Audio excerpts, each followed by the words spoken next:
येऊन ठेपली आहे. एकीकडे निसर्ग साथ देत नाही तर एकीकडे मायबाप सरकार शेतकऱ्याची व्यथा ऐकून घ्यायला तयार नाही. आजची मायमाऊली आपल्या नातवाला दिवाळीला ओळखताना म्हणते, इडापिडा टोळो आणि बळीचं राज्य येऊ. पण हे बळीचं राज्य येताना काही दिसतच नाही. तिची अशी अपेक्षा आहे की अजूनही बळीचं राज्य यावं.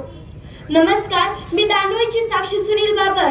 धनाजी दादांची जी शेतकऱ्यांना न्याय मिळवून द्यायची तळमळ आहे, ती तळमळ बघून मला या व्यासपीठावरती व्यक्त व्हावंसं वाटतंय. सन्माननीय व्यासपीठावर उपस्थित शेतकऱ्यांवर होणाऱ्या अन्यायाला वाचा फोडून शेतकऱ्यांना न्याय मिळवून द्यायचा एक प्रामाणिक प्रयत्न करणारे खरे लढवय्ये, ते आदर्श योद्धे, आंदोलन अंकुशचे प्रमुख धनाजीदादा चुळमुंगे आणि या संघटनेतील सर्व शिलेदार आणि आपण मायबाप. आज आपण स्वतंत्र झालो म्हणून आपल्या सरकारने आपल्याला स्वातंत्र्याचा अमृत महोत्सव साजरा करायला सांगितला आणि आपण तो तिरंगा घेऊन साजराही केला. आपण ब्रिटिशांच्या गुलामगिरीतून मुक्त झालेलो असलो तरी सुद्धा या भांडवलदारांच्या ऐकणाऱ्या लोकशाही व्यवस्थेचे आपण गुलाम बनलेलो आहोत. आज आपण शेतकरी मायबाप आपल्या समस्या घेऊन सरकारकडे जातो, आपले प्रश्न घेऊन सरकारकडे जातो. मात्र हेच सरकार आपल्या या शेतकरी बांधवांवरती गुन्हा दाखल करतो. मग आपण हे प्रश्न घेऊन सरकारकडे जातो त्यावेळी हे सरकार आपल्या प्रश्नांवर इलाज करत नाही, आपल्या जखमेवर इलाज करत नाही, तर या जखम्यावरती मीठ चोळून मोकळा होतो. मला या सरकारला विचारायचं आहे, पूर्वीपासून शेतकरी आपल्या शेतात पिकवलेलं पीक भाजीपाला वाटून खाणारा हा आपला शेतकरी, दारात कुत्रा आला घरात जेवताना आपल्या ताटातली अर्धी भाकरी कुत्र्याला देणारा आपला शेतकरी, कोण तर शहरातून आलं तर दादा एक ऊस देता का म्हणल्यावर एकच का 4 घ्या म्हणून ऊस मोडून देणारा हा शेतकरी, अरे साऱ्या जगाची भूक भागवणारा हा जगाचा पोशिंदा आज मात्र उपाशीपोटी मरत आहे. त्याच्यावर उपाशीपोटी मरण्याची वेळ आलेली.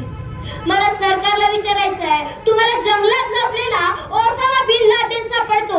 आज आपली इंडिया इतकी प्रगत झाली की त्या सर्व एका कॅम्प्युटरच्या क्लिक वरून कोणाच्या खात्यात किती पैसे आहेत हेही सहज लक्षात येतं.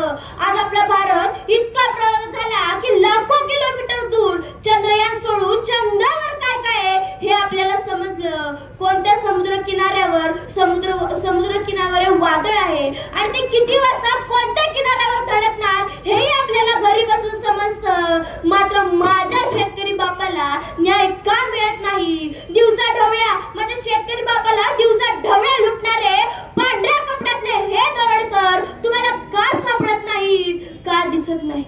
मग ही व्यवस्था जे नियम करते ते फक्त सामान्य जनतेलाच लागू होतात का? भांडवलदार आणि पुढाऱ्यांना हे नियम लागू होत नाहीत का?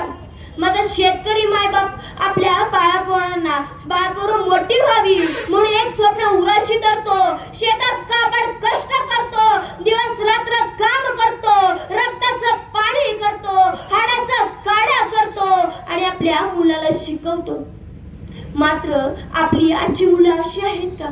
अच्छा, जर या व्यवस्थेला सुधारायचं असेल तर आपल्या मुलांनी सुधारणं गरजेचं आहे. आपल्या मुलांनी वज्रमुठा वाढण्याची गरज आहे. मात्र ही इथली व्यवस्था इतकी निर्लज्ज आहे की मेलेल्याच्या टाळूवरचं लोणी खायला सुद्धा मागे पुढे बघत नाही. आज आपली पोरं सुधारत नाहीत. एखाद्या पक्षाचा झेंडा घ्यायचा, गावभर मिरवायचं. आपल्या बापाचा वाढदिवस असला तर फोटो ठेवणार नाही स्टेटसला. तेच बाप तो बाप रहेगा. वा, काय याची आपली पोरं. अरे मला इतिहासातलं एक उदाहरण द्यावंसं वाटतं. छत्रपती शिवाजी महाराजांनी स्वराज्य निर्माण केलं त्यावेळी त्या स्वराज्यातल्या मावळ्यांची आणि शेतकऱ्यांची मुलं सुद्धा आपली जबाबदारी चोखपणे पार पाडत होती. ती स्वराज्य निर्माण करताना आपल्या बापाला साथ देत होती.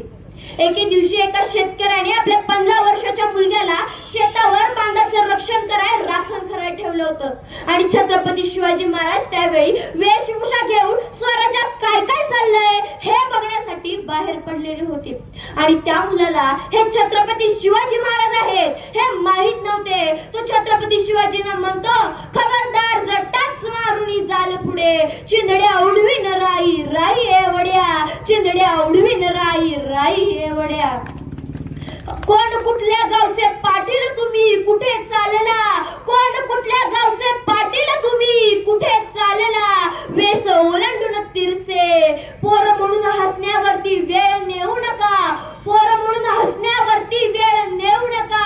मला ओळखले काय तुम्ही, मला ओळखले काय तुम्ही. हा मर्द मराठ्याचा बच्चा असे माझे हाडलेच्या पेचानसे, हा मर्द मराठ्याचा बच्चा असे माझे हाडलेच्या पेचानसे.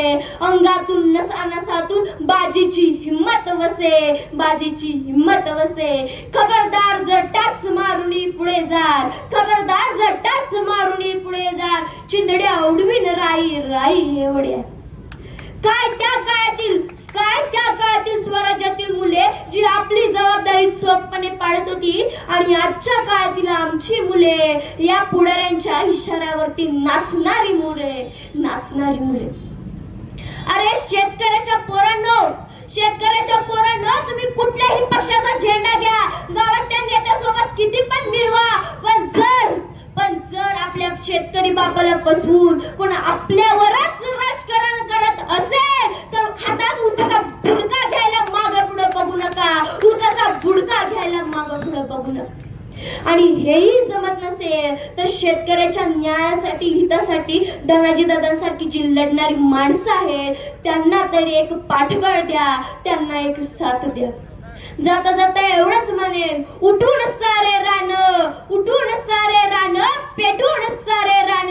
शेतकऱ्याच्या राज्यासाठी लावू पणाला प्राण, शेतकऱ्याच्या राज्यासाठी लावू प्राणाला